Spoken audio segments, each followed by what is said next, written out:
So ಇವತ್ತಿನ ಕ್ಲಾಸಲ್ಲಿ ನಾವೇನು ಕಲಿತೀವಿ ಅಂತ ಹೇಳಿದ್ರೆ ಇಂಗ್ಲಿಷ್ ಓದೋದು ಬರೆಯೋದಕ್ಕೆ ಬಹಳ ಮುಖ್ಯವಾಗಿ ಬೇಕಾಗಿರುವಂತಹ ಒಂದು ಪಾಠ which is silent letters.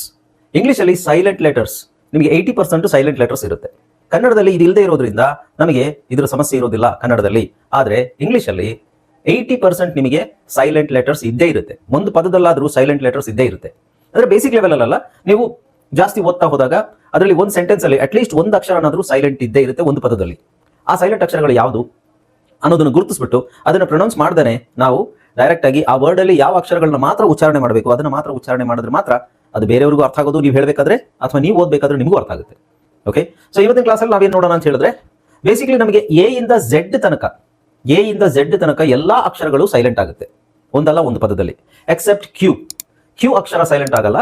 But ಕೆಲವು ಅಕ್ಷರಗಳಲ್ಲಿ ಕೆಲವು ಪದಗಳಲ್ಲಿ ಕ್ಯೂ ಅಕ್ಷರನೂ ಸೈಲೆಂಟ್ ಆಗುತ್ತೆ. ಓಕೆ, ಸೊ ಇವತ್ತು ನಾವೇನ್ ಮಾಡೋಣ ಅಂತ ಹೇಳಿದ್ರೆ ಫಸ್ಟ್ ಬೇಸಿಕ್ ಇಂದಾನೆ ಅಂದ್ರೆ ಎ ಇಂದಾನೆ ಸ್ಟಾರ್ಟ್ ಮಾಡೋಣ. ಎ ಎಲ್ ಸೈಲೆಂಟ್ ಆಗುತ್ತೆ, ಬಿ ಎಲ್ ಸೈಲೆಂಟ್ ಆಗುತ್ತೆ, ಸಿ ಡಿ ಇ ಎಫ್ ಎಲ್ಲಾ ಅಕ್ಷರಗಳು ಎಲ್ಲೆಲ್ಲಿ ಸೈಲೆಂಟ್ ಆಗುತ್ತೆ ಅನ್ನೋದನ್ನ ಇವತ್ತು ನೋಡೋಣ. ಹಾಯ್ ಫ್ರೆಂಡ್ಸ್, ಇದೊಂದು ವಿಶೇಷ ಸೂಚನೆ. ನಮ್ಮಲ್ಲಿ ಇದೀಗ ಆನ್ಲೈನ್ ಸ್ಪೋಕನ್ ಇಂಗ್ಲಿಷ್ ಕೋರ್ಸ್ನ ಹೊಸ ಬ್ಯಾಚ್ ಶುರುವಾಗಿದೆ. ನೀವು ಇನ್ಮೇಲೆ ಎಲ್ಲೂ ಹೊರಗಡೆ ಹೋಗಿ ಇಂಗ್ಲಿಷ್ ಕಲಿಯುವ ಅವಶ್ಯಕತೆ ಇಲ್ಲ. ಮನೆಯಲ್ಲೇ ಕೂತ್ಕೊಂಡು ಯಾವುದೇ ಟೆನ್ಷನ್ ಇಲ್ಲದೆ, ಏನು ಮುಗಿದಿರಬಿಲ್ಲದೆ ಇಂಗ್ಲಿಷ್ ಮಾತಾಡೋದನ್ನ ಕಲಿಯಬಹುದು. ಸ್ನೇಹಿತರೆ, ಸ್ಪೋಕನ್ ಇಂಗ್ಲಿಷ್ ಮಾತ್ರ ಅಲ್ಲ, ನಿಮಗೆ ಇಂಗ್ಲಿಷ್ನ ಓದಲಿಕ್ಕೆ ಬರಲಿಕ್ಕೆ ಬರಲ್ಲ ಅಂತ ಇಟ್ಕೊಳ್ಳಿ. ಈಗ ಇಂಗ್ಲಿಷಲ್ಲಿ ನಿಮಗೆ ಓದಲಿಕ್ಕೆ ಬರಲಿಕ್ಕೆ ಬರಲ್ಲ, ಬರೀ ನಿಮಗೆ ಎಬಿಸಿಡಿ ಮಾತ್ರ ಗೊತ್ತು, ಅಥವಾ ಎಬಿಸಿಡಿ ಗೊತ್ತಿಲ್ಲ ಅಂತ ಇಟ್ಕೊಳ್ಳಿ. ಸೊ ಎಬಿಸಿಡಿ ಗೊತ್ತಿಲ್ಲ ಅಂತ ಪರವಾಗಿಲ್ಲ, ನಾವು ನಿಮಗೆ ಇಂಗ್ಲಿಷ್ನ ಬೇಸಿಕ್ ಇಂದಾನೆ ಓದಲಿಕ್ಕೆ ಮತ್ತೆ ಬರಲಿಕ್ಕೆ ಸಹ ಹೇಳ್ಕೊಡ್ತೀವಿ. ಅದು ಅಲ್ಲದೆ ನೀವು ಒಂದು ವೇಳೆ ಕನ್ನಡ ಬರಲ್ಲ ಅಂತ ಇಟ್ಕೊಳ್ಳಿ, ಕನ್ನಡನೂ ಹೇಳ್ಕೊಟ್ಟು ಕನ್ನಡದಿಂದ ಇಂಗ್ಲಿಷ್ನ ಹೇಗೆ ಓದೋದು, ಕನ್ನಡನೂ ನಾವು ಹೇಳ್ಕೊಟ್ಟು ಅದರ ಮೂಲಕ ಇಂಗ್ಲಿಷ್ನ ಹೇಗೆ ಕಲಿಯೋದು ಅನ್ನೋದನ್ನ ನಾವು ಈ ಕೋರ್ಸಲ್ಲಿ ಇನ್ಕ್ಲೂಡ್ ಮಾಡಿದ್ದೀವಿ. ಸ್ನೇಹಿತರೆ, ಈ ಕೋರ್ಸನ್ನು ಚಿಕ್ಕ ಮಕ್ಕಳನ್ನು ಹೊರತುಪಡಿಸಿ ಬೇರೆ ಯಾರು ಬೇಕಾದ್ರೆ ಈ ಕೋರ್ಸ್ಗೆ ಜಾಯ್ನ್ ಆಗಬಹುದು. ನೀವು ಕೆಲಸ ಹೋಗೋರು ಇರ್ಬೋದು, ಮನೆಯಲ್ಲಿ ಇರ್ಬೋದು, ಅಥವಾ ನೀವು ಯಾವುದೋ ಒಂದು ಬಿಸ್ನೆಸ್ ಮಾಡ್ತಾ ಇರ್ಬೋದು. ಓಕೆ, ಸೊ ಯಾರು ಬೇಕಾದ್ರೂ ಈ ಕೋರ್ಸ್ನ ಜಾಯ್ನ್ ಆಗಬಹುದು. ಹಾಗಾದ್ರೆ ಸ್ನೇಹಿತರೆ, ತಡ ಯಾಕೆ, ಈ ಸ್ಪೋಕನ್ ಇಂಗ್ಲಿಷ್ ಕೋರ್ಸ್ ಮತ್ತು English basic reading and writing ಕೋರ್ಸ್ನ ಜಾಯ್ನ್ ಆಗಬೇಕು ಅಂತ ಆಸಕ್ತಿ ಇರೋರು ಈ ಕೂಡಲೇ ನಿಮ್ಮ ಫೋನ್ ತೆಗೆದುಕೊಳ್ಳಿ ಹಾಗೂ ಇಲ್ಲಿ ಬರ್ತಿರುವಂತಹ ನಂಬರ್ಗೆ ಅಥವಾ ಕೆಳಗಡೆ ಬರ್ತಾ ಇರುವಂತಹ ನಂಬರ್ಗೆ ನೀವು ಕರೆ ಮಾಡತಕ್ಕದ್ದು ಅಥವಾ ವಾಟ್ಸ್ಆ್ಯಪ್ನಲ್ಲಿ ಸಂಪರ್ಕಿಸಿ ನಿಮ್ಮ ಹೆಸರನ್ನು ರಿಜಿಸ್ಟರ್. ಓಕೆ, ಸೊ ನಾವೆಲ್ಲಿದ್ವಿ? Silent letters. ಇಂಗ್ಲಿಷ್ ಅಲ್ಲಿ ಸೈಲೆಂಟ್ ಲೆಟರ್ಸ್ ಬಹಳ ಮುಖ್ಯ. ಸೈಲೆಂಟ್ ಲೆಟರ್ಸ್ ಯಾವ್ಯಾವ ಪದಗಳಲ್ಲಿ ಯಾವ್ಯಾವ ಅಕ್ಷರಗಳು ಸೈಲೆಂಟ್ ಆಗ್ತವೆ ಅಂತ ನಿಮಗೆ ಗೊತ್ತಿಲ್ಲ ಅಂತ ಹೇಳಿದ್ರೆ ಖಂಡಿತ ಇಂಗ್ಲಿಷು ಓದೋದಕ್ಕೆ ಬರೆಯೋದಕ್ಕೆ ಬಹಳ ಕಷ್ಟ ಆಗುತ್ತೆ. ಯಾಕಂದ್ರೆ ನಾನು ಆಗ್ಲೇ ಹೇಳಿದಾಗೆ ಒಂದು ಸೆಂಟೆನ್ಸ್ ಅಲ್ಲಿ ಅಟ್ಲೀಸ್ಟ್ ಒಂದು ಪದದಲ್ಲಾದ್ರೂ ನಿಮಗೆ ಸೈಲೆಂಟ್ ಅಕ್ಷರ ಇದ್ದೇ ಇರುತ್ತೆ, ಒಂದು ಪದದಲ್ಲಾದ್ರೂ ಇದ್ದೇ ಇರುತ್ತೆ. ಹಾಗಾಗಿ ನೀವೇನ್ ಮಾಡಬೇಕು, ಎಲ್ಲೆಲ್ಲಿ ಸೈಲೆಂಟ್ ಆಗುತ್ತೆ ಅದಕ್ಕೆ ಪ್ಯಾಟರ್ನ್ ಇದೆಯಾ ಅಂತ ಕೇಳಿದ್ರೆ ಎಲ್ಲದಕ್ಕೂ ಪ್ಯಾಟರ್ನ್ ಇಲ್ಲ. ಹಾಗಾಗಿ ಯಾವ್ಯಾವ ಪದಗಳಲ್ಲಿ ಅಕ್ಷರಗಳು ಸೈಲೆಂಟ್ ಆಗಿರ್ತಾವಲ್ಲ ಆ ಪದಗಳನ್ನು ನಾವು ಸ್ವಲ್ಪ ಬಾಯ್ಪಾಠ ಮಾಡೋದು, ಬರೆಯೋದು, ಪದೇ ಪದೇ ಬರೆಯೋದ್ರಿಂದ ಮಾತ್ರ ನಮಗೆ ಸ್ವಲ್ಪ ವರ್ಡ್ಸ್ ಮೈಂಡಲ್ಲಿ ನೆನಪಲ್ಲಿರುತ್ತೆ. ಓಕೆ, ಸೊ ಪ್ಯಾಟರ್ನ್ ಗೊತ್ತಿದ್ರು ನಾವು ಏನಾದರೂ ಓದಬೇಕಾದ್ರೆ ಬರಿಬೇಕಾದ್ರೆ ಆ ಪ್ಯಾಟರ್ನ್ ಬಗ್ಗೆ ತಲೆ ಕೆಡಿಸ್ಕೊಳ್ಳಲ್ಲ. ಇದು ಹಿಂಗ್ ಬಂದಿರೋದಕ್ಕೆ ಹಿಂಗ್ ಬಂದಿದೆ ಅಂತ ನಾವು ತಲೆ ಕೆಡಿಸ್ಕೊಳ್ಳಲ್ಲ. ನಾವು ಆ ಪದನ ಮೊದಲೇ ಓದಿದ್ರೆ, ಆ ಪದನ ಮೊದಲೇ ಬರೆದು ನಿಮ್ಗೆ ಅಭ್ಯಾಸ ಇದ್ರೆ ಮಾತ್ರ ಆ ಪದನ ನಾವು ಈಸಿಯಾಗಿ ಓದ್ತೀವಿ ಮತ್ತು ಬರಿತೀವಿ. ಸೊ ಹಾಗಾಗಿ ಪ್ಯಾಟರ್ನ್ ಬಗ್ಗೆ ತಲೆ ಕೆಡಿಸ್ಕೋಬೇಡಿ.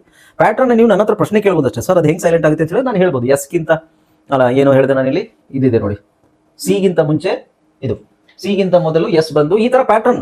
ಓಕೆ, ಬಟ್ ಅದು ನೀವು ಓದಬೇಕಾದ್ರೆ ಬರಿಬೇಕಾದ್ರೆ ಇದು ನೆನಪಲ್ಲಿ ಇರಲ್ಲ ನಿಮಗೆ.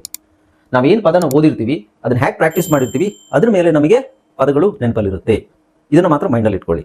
ಸೊ ಹಾಗಾಗಿ ನಾವೇನ್ ಮಾಡಬೇಕು, ಪದಗಳನ್ನ ಪ್ರಾಕ್ಟೀಸ್ ಮಾಡಬೇಕು, ಬರೆದು ಓದಿ ಪ್ರಾಕ್ಟೀಸ್ ಮಾಡಬೇಕೇ ಹೊರತು ಸೈಲೆಂಟ್ ಲೆಟರ್ ಎಲ್ಲಿ ಬರುತ್ತೆ ಅನ್ನೋದನ್ನ ಎಲ್ಲಾ ರೂಲ್ಸು ನೀವು ಮೈಂಡಲ್ಲಿ ಇಟ್ಕೊಳ್ಳೋಕ್ಕಾಗಲ್ಲ. ಆ ಥರ ವಿಷಯಗಳು ಇಂಗ್ಲೀಷಲ್ಲಿ ಬಹಳ ಇದೆ. ತಿಳ್ಕೊಳ್ಳೋಕ್ಕೆ ನಾವು ಈ ಪ್ಯಾಟರ್ನ್ನ ತಿಳ್ಕೊಂಡಿರ್ಬೋದು, ಅದನ್ನ ನೀವು ಪದಗಳನ್ನು ಓದ್ಬೇಕಾರೆ, ಸೆಂಟೆನ್ಸ್ ಓದ್ಬೇಕಾರೆ, ಪ್ಯಾರಾಗ್ರಾಫ್ ಓದ್ಬೇಕಾರೆ ಇದೆಲ್ಲ ಮರ್ತ್ಬಿಡ್ತೀವಿ ನಾವು. ಇದು ಮೈಂಡಲ್ಲಿ ಇರೋದಿಲ್ಲ. ಅರ್ಥ ಆಯ್ತಲ್ವಾ? ಸೊ ಹಾಗಾಗಿ ನಾವೇನ್ ಮಾಡಬೇಕು, ವರ್ಡ್ಸ್ ಅನ್ನ ಫೋಕಸ್ ಮಾಡಬೇಕು, ಆ ವರ್ಡ್ಸ್ ಅನ್ನ ಪದೇ ಪದೇ ಹೇಳಬೇಕು. ಓಕೆ, ಸೊ ಇಲ್ಲಿ ಡಿ ಅಕ್ಷರ ನೋಡ್ತಾ ಇದೀವಿ ಅಲ್ವಾ? ಸೊ ಡಿ, ಎ ಆಯ್ತು, ಬಿ ಆಯ್ತು, ಸಿ ಆಯ್ತು, ಡಿ ನೋಡ್ತಾ ಇದೀವಿ.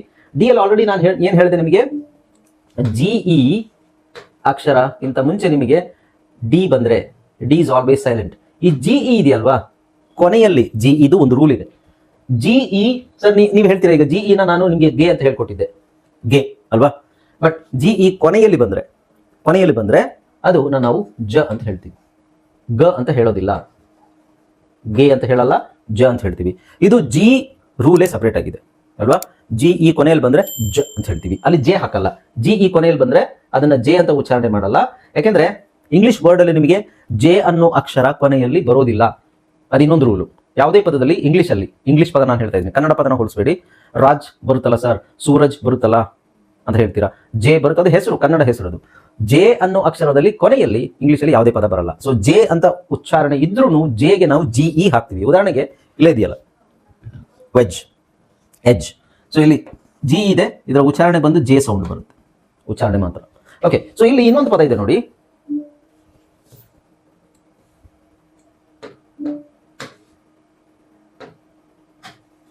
ಈಗ ಕೆಲವರು ಈ ಪದನ ಇಂಗ್ಲಿಷಲ್ಲಿ ಕಾಣಿಸ್ತಾ ಇದೆಯಾ? ಓಕೆ, ಸೊ ಈ ಪದನ ಯಾರಾದ್ರೂ ಓದ್ರಿ ನೋಡೋಣ. ಈ ಪದನ ಹೆಂಗ್ ಓದ್ತೀನಿ ಅಂತ ಇಲ್ಲಿ ಕಾಣಿಸ್ತಾ ಇದೆ.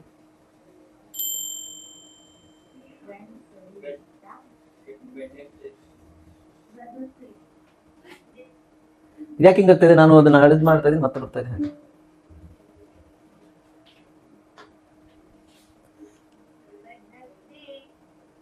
ಏನ್ರಮ್ಮ ಅಲ್ಲಿ ಕನ್ನಡದಲ್ಲಿ ಅಷ್ಟು ಸ್ಪಷ್ಟವಾಗಿದೆ, ಅದನ್ನೇ ಮತ್ತೆ ತಪ್ಪಾಗಿ ಓದ್ತಾ ಇದ್ದೀರಾ?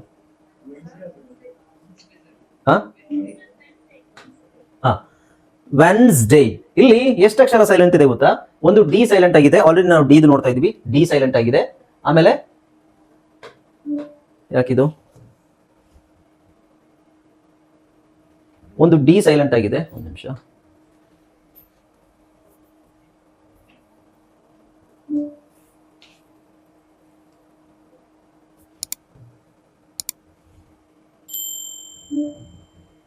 ಓಕೆ, ಇಂಗ್ಲಿಷ್ ಅಲ್ಲಿ ಮೋಸ್ಟ್ ಮಿಸ್ಪ್ರೊನೌನ್ಸ್ಡ್ ವರ್ಡ್ಸ್ ಅಂದ್ರೆ ಸಾಮಾನ್ಯವಾಗಿ ಇದು ಸುಮಾರು ಜನ 90% ಜನ ಇದನ್ನ ಮಿಸ್ಪ್ರೊನೌನ್ಸ್ ಮಾಡ್ತಾರೆ. ಸೊ ಇಲ್ಲಿ ಡಿ ಅವಶ್ಯಕತೆ ಇಲ್ಲ, ವೆಡ್ ಅಂತ ಹೇಳಲ್ಲ, ಡಿ ಸೈಲೆಂಟ್ ಆಗಿರುತ್ತೆ. ಆಮೇಲೆ ಇಲ್ಲಿ ನಿಮಗೆ ಇ ಸೈಲೆಂಟ್ ಆಗಿರುತ್ತೆ. ಓಕೆ, ಸೊ ಇವೆರಡು ಅಕ್ಷರನೂ ಸೈಲೆಂಟ್ ಆಗಿರುತ್ತೆ. ಉಳಿಯುವ ಅಕ್ಷರ ಯಾವುದು? W E N okay S D A Y. Okay, Wednesday ಅಂತ ಅನ್ಸ್ಬೋದು, ಬಟ್ ಇಲ್ಲಿ ಈ ಎಸ್ ಇದೆಯಲ್ಲ, ಎಸ್ ಅನ್ನು ನಾವು ಝೆಡ್ ಮಾಡಬೇಕು. ಎಸ್ ನ ಝೆಡ್ ಉಚ್ಚಾರಣೆ ಮಾಡ್ಬೇಕಲ್ಲಿ. ವೆನ್ಸ್ಡೇ, ವೆನ್ಸ್ಡೇ, ವೆನ್ಸ್ಡೇ ಅಲ್ಲ, ವೆನ್ಸ್ಡೇ. ಸೊ ಝೆಡ್ ಉಚ್ಚಾರಣೆ. ಮಂಡೇ, ಟ್ಯೂಸ್ಡೇ, ವೆಡ್ನೆಸ್ಡೇ ಅಲ್ಲ, Wednesday, Wednesday. Okay, so this is the correct pronunciation. ಇದು ನೀವು ಡಿಕ್ಷನರಿಲಿ ಹುಡುಕಿದ್ರು ನಿಮಗೆ ಇದ್ರ ಪ್ರೊನೌನ್ಸಿಯೇಷನ್ ಸಿಗೋದು, ವೆನ್ಸ್ಡೇ ಅಂತ. ನಾವೇ ಇದನ್ನ ವೆಡ್ನೆಸ್ಡೇ, ಕೆಲವರು ಡಿ ಹೇಳಲ್ಲ, ವೆನಸ್ಡೇ ಅಂತ ಹೇಳ್ತಾರೆ, ಈ ಪ್ರೊನೌನ್ಸ್ ಮಾಡ್ತಾರೆ. ಡಿ ಸೈಲೆಂಟ್ ಮಾಡ್ತಾರೆ, ವೆನಸ್ಡೇ, ವೆನಸ್ಡೇ ಅಲ್ಲ, Wednesday. So D silent, E silent, ಈ ಎಸ್ ಅನ್ನ ನಾವು ಝೆಡ್ ಅಂತ ಹೇಳಬೇಕು. ಓಕೆ, ಉಳಿದಿರೋದು ಈ ತರ ಪ್ಯಾಟರ್ನ್ ಬಂದಾಗ ಡಿ ಜಿ ಇ ಬಂದಾಗ ಡಿ ನ ಸೈಲೆಂಟ್ ಮಾಡಿದ್ರೆ ಆಯ್ತು. ಅದಲ್ಲದೆ ಇನ್ನು ಕೆಲವು ವರ್ಡ್ಸ್ ಅಲ್ಲಿ ಸೈಲೆಂಟ್ ಆಗುತ್ತೆ ನೋಡಿ, ಇಲ್ಲಿ ಡಿ ಸೈಲೆಂಟ್ ಆಗುತ್ತೆ. ಇಲ್ಲಿ ನೋಡಿ, handkerchief, handkerchief, handkerchief ಅಂತ ಹೇಳೋ ಅವಶ್ಯಕತೆ ಇಲ್ಲ, ಹ್ಯಾಂಡ್ ಕರ್ಚೀಫ್. ಅಥವಾ ಹ್ಯಾಂಡ್ ಸಮ್, ಹ್ಯಾಂಡ್ ಸಮ್ ಅಲ್ಲ, handsome. Okay, handsome. So ಇಲ್ಲಿ ಡಿ ಜಿ ಪ್ಯಾಟರ್ನ್ ಇಲ್ಲ, ಈ ತರ ಬಂದಾಗ ಹ್ಯಾಂಡ್ ಸಮ್, ಈ ತರ ಹ್ಯಾಂಡ್ ಮೇಡ್ ಅಂತ ಹೇಳ್ತಾರೆ, handsome, handkerchief. So ಅಕ್ಷರಗಳನ್ನ ಒಂದಾದ ನಂತರ ಒಂದು ಅಕ್ಷರನ ನಾವು ಉಚ್ಚಾರಣೆ ಮಾಡ್ಲಿಕ್ಕೆ ಕಷ್ಟ ಆದಾಗ ಆಕ್ಚುಲಿ ಅದು ಸೈಲೆಂಟ್ ಆಗುತ್ತೆ, ಕೆಲವು ಕಡೆ ಸೈಲೆಂಟ್ ಆಗುತ್ತೆ, ಇಲ್ಲಾಂದ್ರೆ ಅದು ಬೇರೆ ಉಚ್ಚಾರಣೆ ಆಗುತ್ತೆ. ಅದರಲ್ಲಿ ಇದು ಒಂದು pattern. Okay, right. Next silent G, silent G. Okay, ನಾನು ಪದೇ ಪದೇ ಹೇಳ್ತಾ ಇರೋದು ಏನು ಅಂತ ಹೇಳಿದ್ರೆ, ಎಲ್ಲಿ ಅಕ್ಷರ ಸೈಲೆಂಟ್ ಆಗುತ್ತೆ ಅನ್ನೋದು ನಮಗೆ ಕೆಲವು ಕಡೆ ಮಾತ್ರ ಪ್ಯಾಟರ್ನ್ ಗೊತ್ತಾಗುತ್ತೆ. ನೀವು ಅದ್ರ ಬಗ್ಗೆ ತಲೆ ಕೆಡಿಸ್ಕೋಬೇಡಿ. ಒಟ್ಟು ಸೈಲೆಂಟ್ ಇರೋ ಅಕ್ಷರಗಳು ನಮಗೆ ಗೊತ್ತಿರಬೇಕು, ಆ ಪದಗಳನ್ನ ನಾವು ಬರ್ದಿರ್ಬೇಕು, ಪ್ಯಾಟರ್ನ್ ಗೊತ್ತಾಗುತ್ತೆ. ಸೊ ಇದರಲ್ಲಿ ಪ್ಯಾಟರ್ನ್ ಇದೆ, ಸೈಲೆಂಟ್ ಜಿ. ಜಿ ಎಲ್ಲೆಲ್ಲಿ ಸೈಲೆಂಟ್ ಆಗುತ್ತೆ ಅಂತ ಹೇಳಿದ್ರೆ ಒಂದು ಪ್ಯಾಟರ್ನ್ ಇಲ್ಲಿ ನೋಡಿ, ಎಲ್ಲಾ ಪದಗಳಲ್ಲೂ ನೀವು ಒಂದು ಪ್ಯಾಟರ್ನ್ ನೋಡಿ. ಎಲ್ಲಾ ಪದಗಳಲ್ಲೂ ಏನಿದೆ? ಜಿ ಆದ್ಮೇಲೆ ಎನ್ ಇದೆ, G N, G N, G N, G N, ಆಮೇಲೆ G N, G N. So G ಮತ್ತೆ ಎನ್ ಒಟ್ಟಿಗೆ ಬಂದಾಗ ಅದು ಒಂದೇ ಸಿಲಬಲ್ ಆಗಿರ್ಬೇಕು. ಒಂದೇ ಸಿಲಬಲ್ ಅಂದ್ರೆ ಏನಂತ ಮುಂದೆ ಹೇಳ್ತೀನಿ. ಜಿ ಮತ್ತೆ ಎನ್ ಒಟ್ಟಿಗೆ ಬಂದಾಗ ಜಿ ಹೇಳೋ ಅವಶ್ಯಕತೆ ಇಲ್ಲ, ಬರೀ ಎನ್ ನ ಮಾತ್ರ ಉಚ್ಚಾರಣೆ ಮಾಡಬೇಕು. ಗ ಇದು ಸೈಲೆಂಟ್ ಆಗಿರುತ್ತೆ. ಬಟ್ ಹಿಂಗಂದ್ರೂ ಕೆಲವು ವರ್ಡ್ಸ್ ಅಲ್ಲಿ ಎಕ್ಸೆಪ್ಷನ್ ಇದೆ. ಎಕ್ಸೆಪ್ಷನ್ ಅಂದ್ರೆ ಕೆಲವು ಪದಗಳನ್ನ ಬಿಟ್ಟು ಅಂತ ಹೇಳ್ಬೇಕು ನಾನು. ಉದಾಹರಣೆಗೆ ಸಿಗ್ನೇಚರ್, ರೆಸಿಗ್ನೇಷನ್, ಸಿಗ್ನಲ್, ಸಿಗ್ನಿಫಿಕೆಂಟ್, ಈ ತರ ಪದಗಳಲ್ಲಿ ಜಿ ಎನ್ ಬರುತ್ತೆ, ಆದ್ರೆ ಅದು ಸಪರೇಟ್ ಸಿಲಬಲ್, ಒಂದೇ ಸಿಲಬಲ್ ಒಳಗಡೆ ಬರೋದಿಲ್ಲ. ಸಿಗ್ನಲ್, ಈಗ ನೋಡಿ ಇಲ್ಲಿ ಸಿಗ್ನಲ್, ಇಲ್ಲಿ ಜಿ ಎನ್ ಒಟ್ಟಿಗೆ ಇದೆ, ಆದ್ರೆ ನಾವು ಹೇಳ್ಬೇಕಾದ್ರೆ ಹೆಂಗ್ ಹೇಳ್ತೀವಿ? ಸಿಗ್ ಸಪರೇಟ್ ಆಗಿ ಹೇಳ್ತೀವಿ, ನಲ್ ಸಪರೇಟ್ ಆಗಿ ಹೇಳ್ತೀವಿ. ಸಿಗ್ ಸಪರೇಟ್ ಆಗಿ ಹೇಳಿ, ನಲ್ ಸಪರೇಟ್ ಆಗಿ ಹೇಳ್ತೀವಿ, ಅದು ಸಿಗ್ನಲ್ ಅಂತ ಆಗುತ್ತೆ. ಬಟ್ ಇಲ್ಲಿ ರಿಸೈನ್, ರಿಸೈನ್, ಇಲ್ಲಿ ಸೈನ್, ಇದನ್ನೇ ನೋಡಿ ಸೈನ್ ಅಂತ ಇದೆಯಲ್ವಾ, ಇದನ್ನ ನಾನು ತೋರಿಸ್ತೀನಿ ನಿಮಗೆ, ಇಲ್ಲೇ ಗೊತ್ತಾಗುತ್ತೆ ನೋಡಿ. ಇಲ್ಲಿ ಸೈನ್ ಅಂತ ಹೇಳ್ತೀವಿ, ಸೈನ್. ಸೊ ಅಕ್ಷರ ಉಚ್ಚಾರಣೆ ಯಾವ್ದಾದ್ರು ಎಸ್ ಆಗುತ್ತೆ, ಐ ಆಗುತ್ತೆ, ಎನ್ ಆಗುತ್ತೆ, ಜಿ ಸೈಲೆಂಟ್ ಆಗಿರುತ್ತೆ.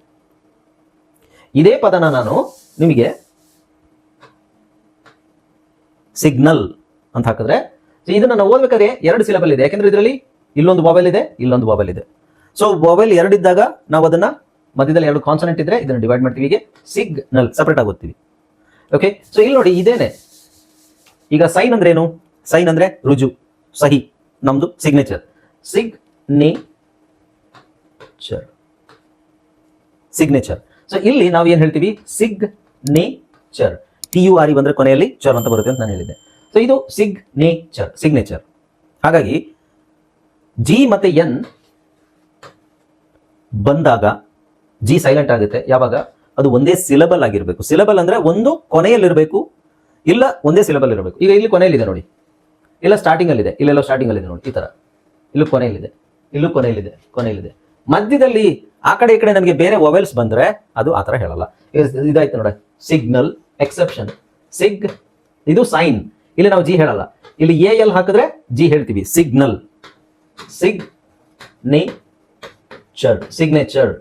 ಸಿಗ್ನೇಚರ್ ಮತ್ತೆ